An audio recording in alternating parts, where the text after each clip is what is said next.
homeowners, it's not a question of if, but when the next hurricane will come. No matter what Florida weather has in store, StormSmart has products that protect every opening of your home while improving the look, feel, and function. From durable aluminum shutters, high-impact windows and doors, to our innovative storm catcher screens, products that enhance the beauty of your home and keep your family safe. Because smart is complete hurricane protection, and smart is peace of mind. Call StormSmart today for your free in-home consultation. When your power goes out, remember just how inconvenient your life can be.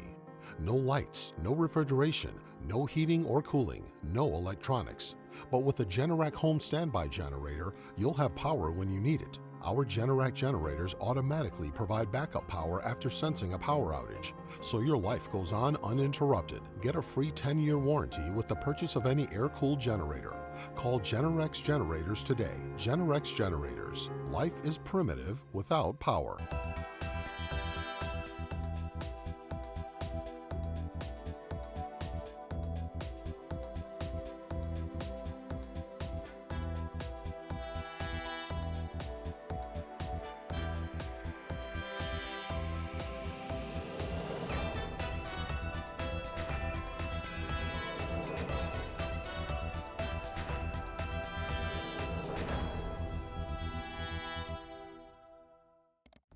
Streaming from the Tampa Bay 28 Weather Center in Studio A, this is Dennis Phillips Live. Brought to you by StormSmart. Protect every opening of your home. And Generac Generators. Life is primitive without power.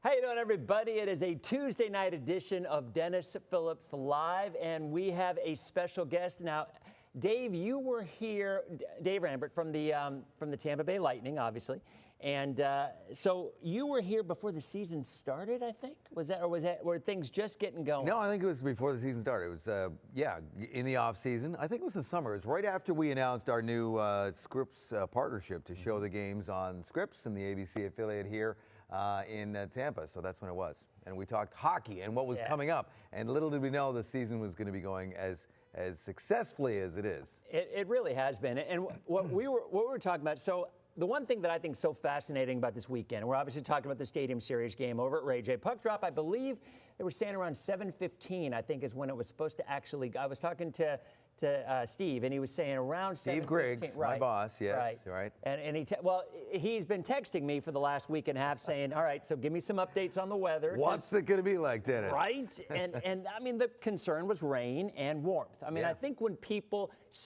when the NHL and the Bolts and whoever is in charge scheduled this game, you know, you think worst case scenario. What if it's going to be like last weekend when it was 85 degrees? Yeah.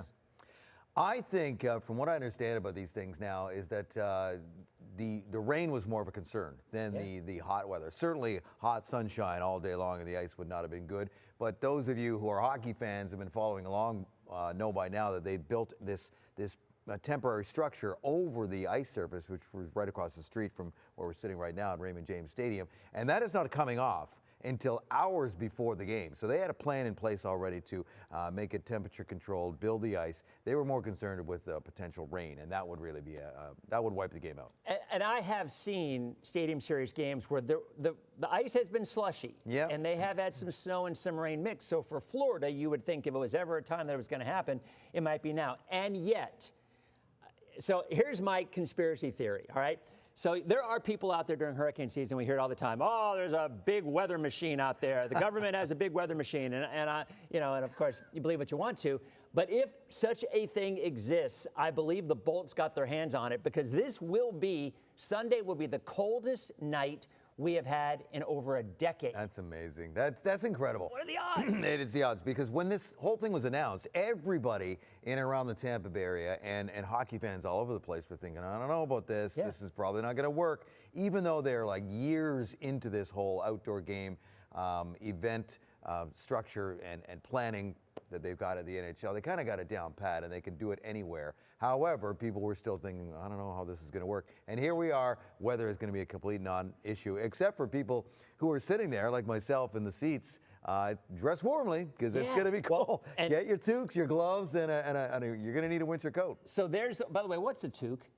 A toque is a hat, Dennis. Come on, man. No. I knew what one was. I did, but I wanted to relate because I'm sure there's a lot of Floridians who don't. And I know Bob and Doug McKenzie. There was a song back in the '80s. It was called "Take Off." Take off, and they talked about the toques in that song. That's how when I first learned about it. But Google Bob and Doug McKenzie. Oh yeah, it's classic stuff back then. So there's a look at the wind chills, and that is Sunday morning at 8 a.m. and that is nearly single-digit numbers right there across the area. That's wind chills of 14, 15.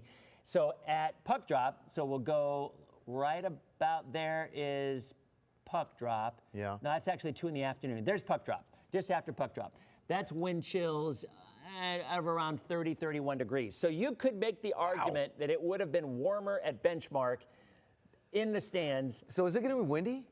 It is going to be windy, but the winds are going to start to taper off in the evening. So I actually think it's probably going to be a little bit better in the evening. And of course, we have Gasparilla. Now, you said your sons are coming down from Toronto on Friday. Right. Were they going to go to Gasparilla? We are going to get in the mix. We're going to the big Kings of Leon show on Saturday night, too. So we'll be down around in the mix. And they've been here before for Gasparilla, so they've seen the Pirate Fest and all the festivities. So we're going to play it by ear, but it's a big weekend, no doubt. And our concerns, obviously, are rain for Gasparilla. And that's something we are going to cover because we are talking, obviously, with the Bolts. We're talking Stadium Series, but we're also going to talk the next 4 or 5 days. We got some weather coming in as well. And as always, we have folks coming in here and throwing in their 2 cents, of course, in all caps. Joni says, what about global warming? I'm not going to get into that. Not gonna go there. That's always the default when we have any kind of a cold. Oh, what about that global warming you talked about for the longest time? Yeah, all right, we won't want to get into that.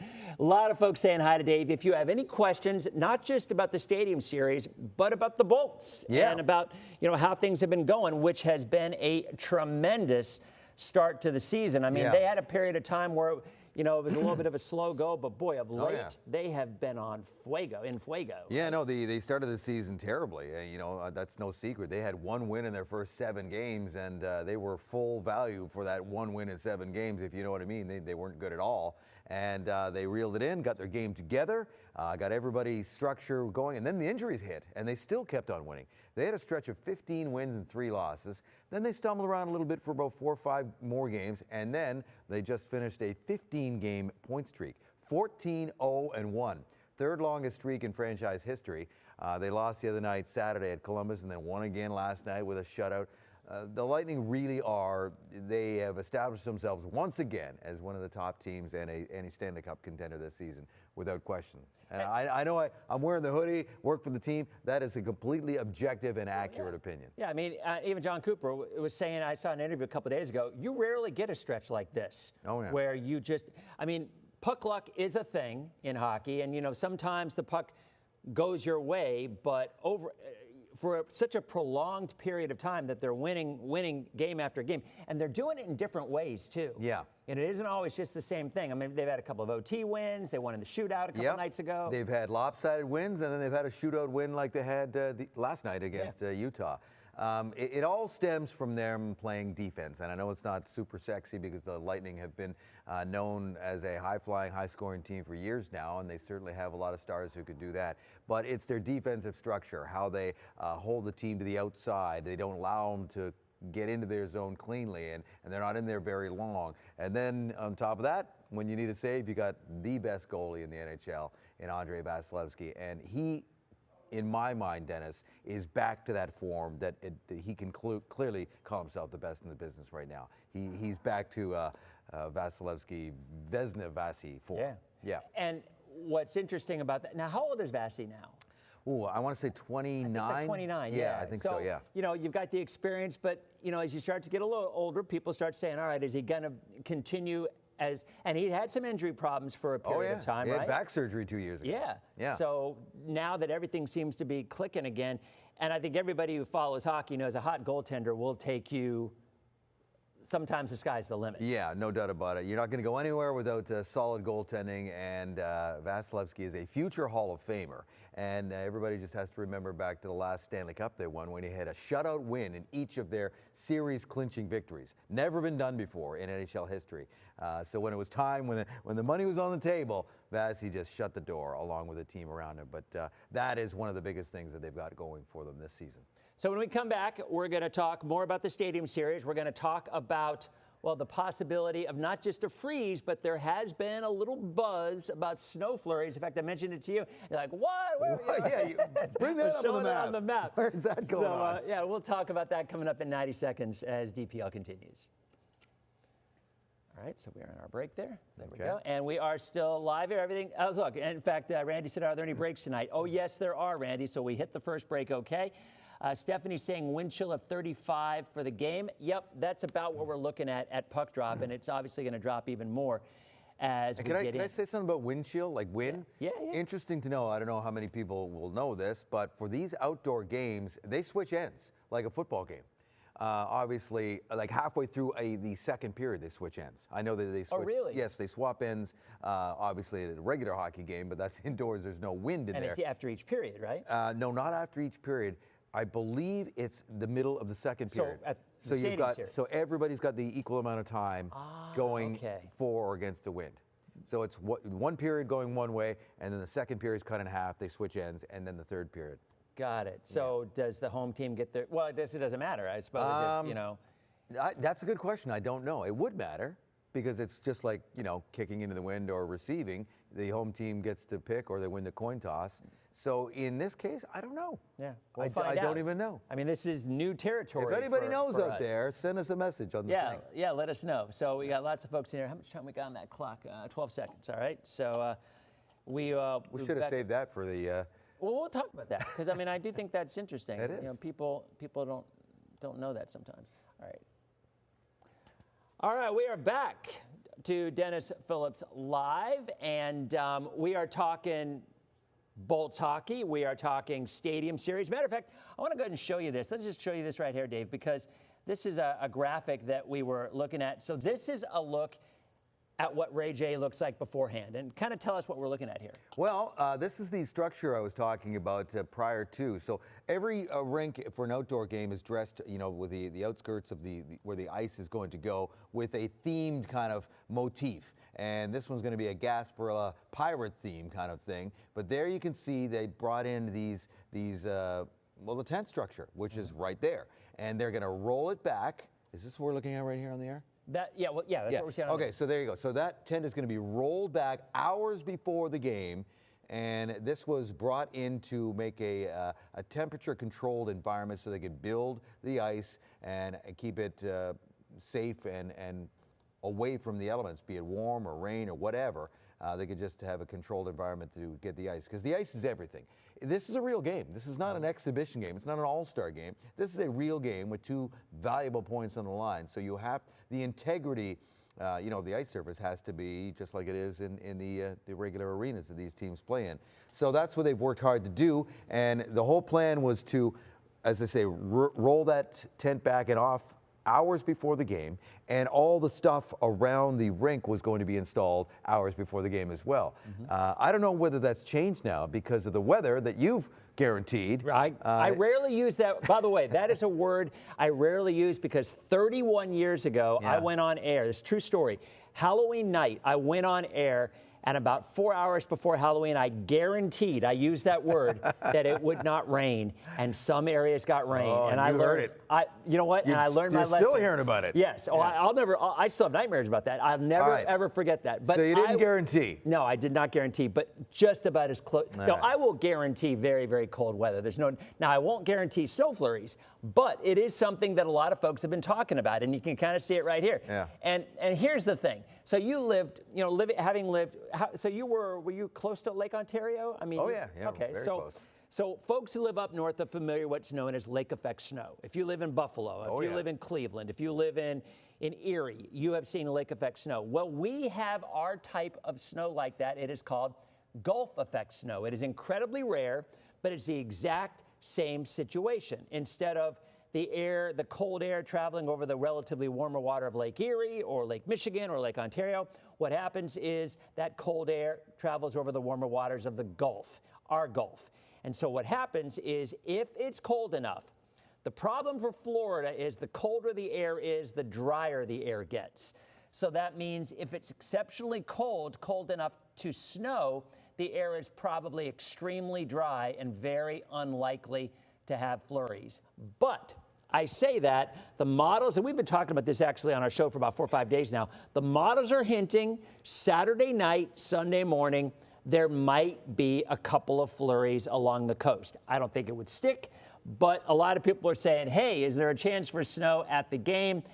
Yeah, I don't think so. But even to have the potential for snow on the day of this game is crazy. Right? Weather synchronicity with the sport of ice hockey. And we were also talking, too, so the fact that it's an outdoor game, and you played hockey as you were young and, even as an adult, and I would think if you grew up north, if you grew up in Canada, or in my case, I lived in Detroit for a while, and you go outside, you flood your lawn with water and it freezes and you got your pond. I mean, you're used to outdoor skating. And I would think that might be a great thing for the players. It makes them feel like they're kids again. I mean, I get it. They're still playing for points, but it's got to be a thrill for them. No question about it. Pat Maroon, Lightning fans will know the big rig. I had a chat with him a couple of weeks ago about playing in outdoor games. He's played in 5 of them already, including one with the Lightning. It was in Nashville a few years ago. They won that game. It was a great game. This whole thing started with the NHL on that notion, that nostalgic notion of playing outside on frozen pond or on a lake or wherever these guys came from where they first started playing. Now, that's kind of changed over the years, but yeah, I played outside, and we all did, and you froze your toes off before mom and dad called you inside for dinner, and maybe you go back out. I've made frozen rinks with neighbors, where I used to live in just outside of Toronto. It's an art form, and in the northern states and in the Canadian provinces, and a lot of guys put a lot of work into it. So they started this thing, and now it's growing into this big spectacle event where they dress the whole venue and the whole stadium with a localized, again, personality to reflect, in this case, Gasparilla Weekend and all that kind of stuff. And it's grown into a great event. It's always better when you are there to see it than it is really kind of on TV because the cameras are further back. But again, I point out that this is not an exhibition game. This is a real game against a division rival that is chasing you down for a playoff spot, the Boston Bruins in this case. So it's a good game on top of that, which I think just adds to the whole enjoyment of the night, and I'm looking forward to it. Well, so look, see this scar right here? Yes, I do, actually, yeah. 4th grade, ice rink in the backyard. There you go. Fell on Joey Hofer's backyard ice and got blood all over the rink, and his brother yelled at me, "You ruined my ice, buddy." So I lived it up north, and now I'll ask you one more question. Yeah. So we were talking amongst ourselves on the 6 o'clock show. So do the players play the same kind of hockey in an outdoor game? Will it get more aggressive? Is there something different about it? Is there more likely to have more checks, more hitting, more penalties? What's the mindset for it? I think having never played in the NHL, but I certainly talked to these guys a lot over the years. I would think, listen, they're pros. And they're not going, especially with all the success that we've already talked about with the Lightning, they're not going to go changing everything just for one night. You don't do that. You want to win the game, and they're going to go with what's been working for them for several weeks now. However, the atmosphere, the environment, and the energy from a crowd that could be upwards of 60, 70,000 people, whatever the attendance number is going to be, it's going to be big. A lot of guys, A, maybe have never played in this environment before, and B, if they have, it's only been a couple of times. So, yeah, I'm sure the adrenaline will be going a little extra. In fact, that's what Pat Maroon said. These things are special. But at the end of the day, you know that you've got a job to do, and you got 2 points to grab, and you're not going to get too far off the script that's been working up to that point. Well, telling the people as you look here, we have a freeze warning in effect for our area tonight. Saturday night and Sunday night, it will be even colder. So we're going to talk more about those specific numbers and continue our talk on the Stadium Series with Dave coming up in 90 seconds. All right, and we are on a break again. There we go. All right, that worked. Any questions over there? What do we got? Yeah, people just remind me that it's break because they know they tell you when the break is.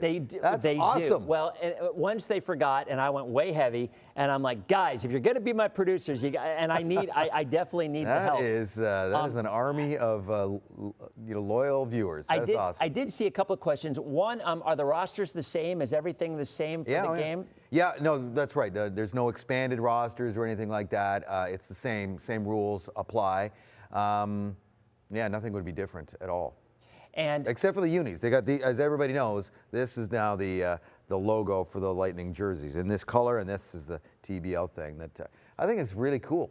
When they first came out, I think everybody's kind of like, oh, I don't know about it, but this thing has really grown on me now. I love these jerseys they're going to be wearing.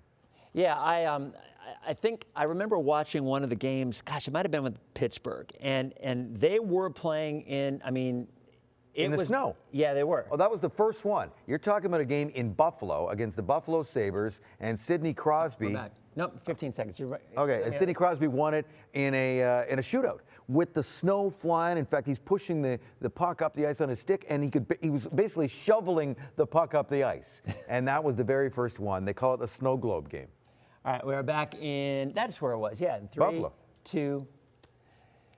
We're just reminiscing. Welcome back to Dennis Phillips Live, dating back to the first Stadium Series game, and you mentioned it was called the Snow Globe game because it was snowing. It was the one that started it all, really. It was in Buffalo, and it was the Pittsburgh Penguins with Sidney Crosby scoring a famous goal against Team USA netminder Ryan Miller, who played a long time in the NHL, and he was literally, Crosby had a breakaway to win it, and he was literally shoveling the puck up the ice through the snow with snow all flying around him.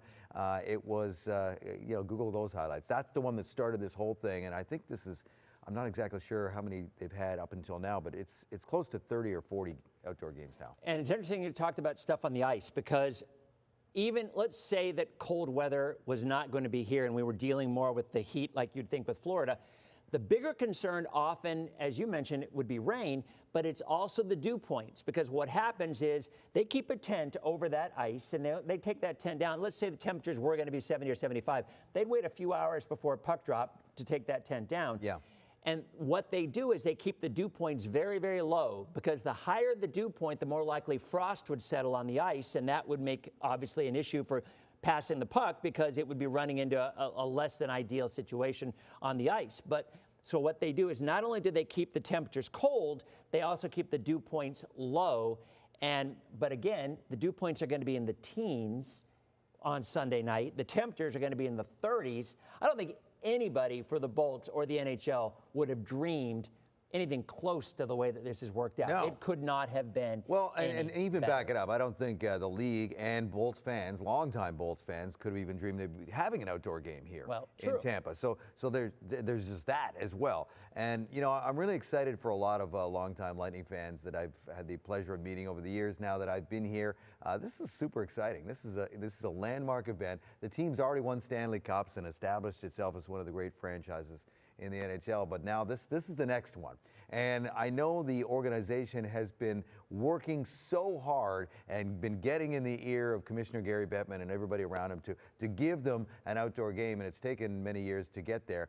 I think part of it was because they weren't sure they could do it in this climate, but now that the technology and the ice making capabilities are in place, here we are. Yeah. And then the weather on top of that, it's a huge check mark. And right now, as you see, we're in the mid-30s. We're already down to, right now, it's 7:51. We're at 35 degrees, 36 Where degrees. am I, Dennis? Right? I don't know. I mean, I don't know where this, well, I do know where this came from. I mean, you've probably heard the term polar vortex. You've heard bombogenesis. You've heard bomb cyclone. All these words, it's wintertime, right? And for us to get this kind of winter, you're used to it up north. But for us down here, not so much. But I used to be used to it. Now I'm not. I was going to say, yeah, the blood kind of thins, as they say. Big time. Although I was in Chicago and Columbus for Lightning games over the weekend. Wow, was it ever cold up there? Like it was, I think, minus 15 or 20 degrees. It was bad. And for us, sorry, that was Celsius. Beg your pardon. Yeah. So I don't know what that is. Well, Fahrenheit, that would be down in the single digits. Or near zero. Yeah, it was ugly. So I want to show briefly. Let's go ahead and take a quick look at the Futurecast, because tomorrow morning, here are your wake-up temperatures, okay? Anywhere from the upper 30s to low 40s in Pinellas County. Where do you live?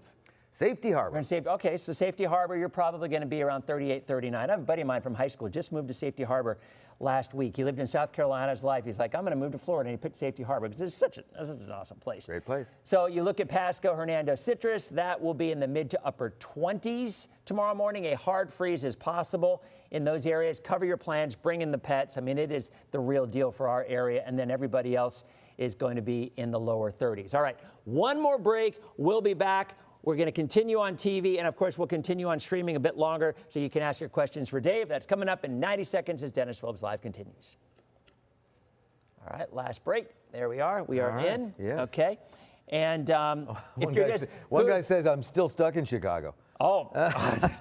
Somebody said, yeah, buddy. We got out of there just in time. So Jules said hockey gods are on our side. Dave said Blackhawks Soldier Field Stadium Series 2014. Wow. Well, I mean, some of the iconic sports venues that they've had these games at, Soldier Field where the Bears play, Wrigley Field where the Cubs play, Dodger Stadium where the Los Angeles Dodgers play, Fenway Park, you name it. They've been moving around North America. It's awesome to see. And again, I think it's better to be there than watch it on TV because sometimes if you're a fan, you just want to watch the game and it's not quite the same experience at all. But when you're there, it's going to be amazing. Now, how's the difference between the Winter Classic and the Stadium Series? You know what, to be quite honest, it started with the Winter Classic, which was a New Year's Day event. Right. Because I think the NHL saw that the NBA owned Christmas Day, and they thought, you know what, let's grab a day for ourselves, and so they called it the Winter Classic. Now, the Stadium Series, basically, Dennis, it's just another excuse to put another outdoor game on the schedule. So they call it the Stadium Series game, and they have the Winter Classic. They had that one in Sunrise, Florida, in Miami. Yeah. Yeah. All right, so we're back. We're on 7 seconds. On our final segment, we're out at 58. Will the thicker ice have an effect on the players? All right, we'll talk about that in. Welcome back to our last segment of Dennis Phillips Live. Obviously, we are talking Bolts hockey with the Stadium Series and coming up on Saturday. And that was something we didn't cover. The ice is thicker on this game, on an outdoor game, than it usually is. I heard it's about 2.5 inches thick compared to 1.5 inches. Does that have any impact on how the players? No, I don't think so. I'm no expert in this, so if there's anybody watching who actually knows more than me, then don't hold this against me. I would doubt it. I think it's just the ice can't be too hard and can't be too soft. There's a sweet spot in there that I know there has to be some giving it to have your blades grab and you be able to cut and stop and all that kind of stuff. But I don't think the thickness will have any effect. But I better stop talking about it because I don't really know what I'm talking about there. Well, a lot of folks are saying, including Craig, I'm looking forward to watching the game from the warmth of my living room. And who would have thought that people would even say, gosh, it might be almost too cold to go to a game. I mean, Well, hey, listen, I will say we're not doing the game. This is not on Scripps Sports. This is on national TV. And they'll have a lot of bells and whistles out there and lots of camera angles for you to enjoy it. So it'll be fun to watch on TV as well. And if you're just tuning in, again, let's do a quick update on what's going on with the weather. We are continuing on social, obviously, but there's a look at tomorrow morning. We start mostly in the 30s. Now, there's 7:30 tomorrow morning, and that's the blue color are temperatures of, not the Gulf, obviously, but the light blue color, temperatures of 32 or below at 7:30. So that's kind of going to give you an idea of where the freeze will continue right up until 7:30 in the morning. Highs tomorrow, we're going to go back into the upper 50s to around 60. So we start a little bit of a warm-up that's actually going to continue until the weekend. All right, so let's time this out quickly for you. Gasparilla. Saturday morning, I think the rain will have moved through by mid to late morning, and it's going to be a very close call. It won't be necessarily that cold for Gasparilla on Saturday compared to what Sunday is going to be. Temperatures will fall through the day. The winds are going to pick up. The rain will taper off probably just in time for the parade. Everybody's asking about the possibility of flurries. Is the chance zero? No, it is not. There is a chance the cold air behind is so cold that there might be a flurry or two Saturday night, but the odds are very much against it. I don't want to be a buzzkill, but that's kind of the way it's going to be. If you look at the storm that's brewing, there comes the rain Saturday morning, snow across the southeast.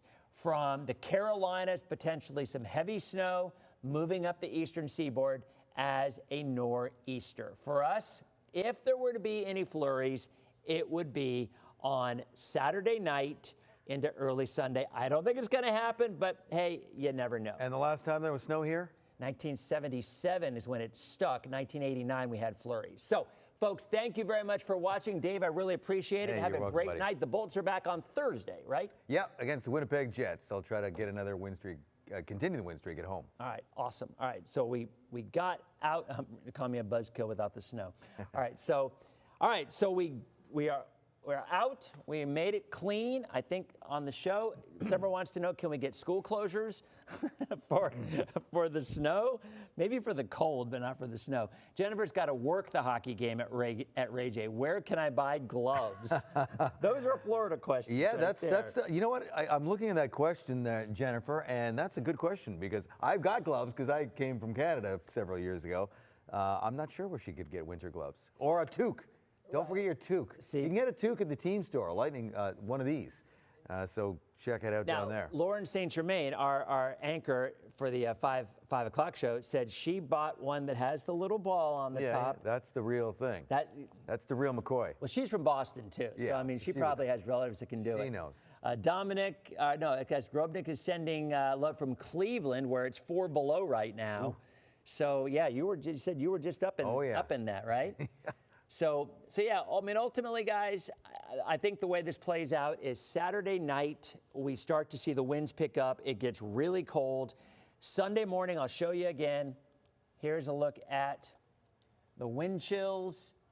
This right here is Sunday morning at, right there, 2 a.m. and 8 a.m. So there's Sunday morning, 8 a.m., wind chills in the teens. There's 2 o'clock in the afternoon, tailgating. I'm guessing there's going to be a lot of tailgating, right? Oh, yeah. And there's a look at your wind chills on Sunday. There better be. That's where I'm going.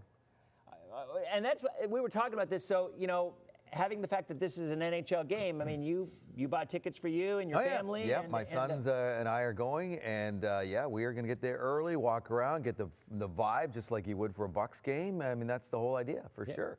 So if you see me down there, say hi.